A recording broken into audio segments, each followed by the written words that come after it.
চলতি বছরের মে মাসে যুক্তরাজ্যের সরকারি ঋণের পরিমাণ কোভিড-19 মহামারীর সময়ের চেয়েও বেড়েছে। তবে ঋণের পরিমাণ দেশটির রাজস্ব পর্যবেক্ষণ সংস্থা অফিস ফর বাজেট রেসপন্সিবিলিটির পূর্বাভাসকে ছাড়িয়ে যায়নি। গত মাসের ঋণ নেওয়ার পরিমাণ ১,৫০০ কোটি পাউন্ডে পৌঁছেছে, যা ২০২৩ সালের একই সময়ের তুলনায় ৮০ কোটি পাউন্ড বেশি। কম্প্যাক্ট ভ্যাট সিস্টেম ডেভেলপমেন্ট, দ্রব্যমূল্য হ্রাস ও ভবিষ্যৎ ভ্যাট দায়মুক্ত থাকার মূলমন্ত্র। ভ্যাট দায়মুক্ত থেকে লাভজনক ব্যবসা পরিচালনার বিশ্বস্ত সহযোগী দ্য রিয়েল কনসালটেশন। স্বচ্ছ ভ্যাট আইনে দক্ষ ন্যায্য ভ্যাট প্রদানে। সরকারের ঋণ নেওয়ার পরিমাণ বেড়ে যাওয়ার অর্থ হল কর সহ অন্যান্য খাতে আয়ের চেয়ে বেশি ব্যয় বেড়েছে।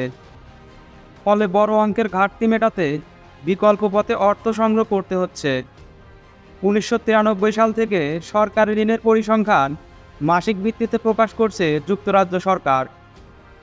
এর মধ্যে এটি মে মাসে ঋণ নেওয়ার ক্ষেত্রে তৃতীয় সর্বোচ্চ অর্থ, যা অবশ্য মহামারী পরিস্থিতিকে স্বাভাবিক সময়ের চেয়ে আলাদাভাবে বিবেচনায় নেওয়া হচ্ছে। এবার অফিস ফর বাজেট রেসপন্সিবিলিটির বিশেষজ্ঞদের পূর্বাভাসের চেয়ে সরকারি ঋণের পরিমাণ ৬০ কোটি পাউন্ড কম ছিল।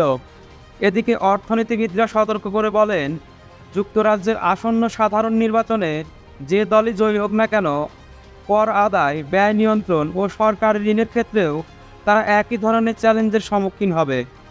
কেপিএমজির ইউকের জ্যেষ্ঠ অর্থনীতিবিদ মাইকেল স্টেলমার্ক বলেন, সরকারি ঋণ স্থিতিশীল থাকলেও যুক্তরাজ্যের পরবর্তী অর্থমন্ত্রীর জন্য রাজস্বের অনিশ্চিত প্যান্ডোরা বক্স অপেক্ষা করছে, কারণ সুদহার বেশি থাকবে ও ঋণ কমানো কঠিন হবে।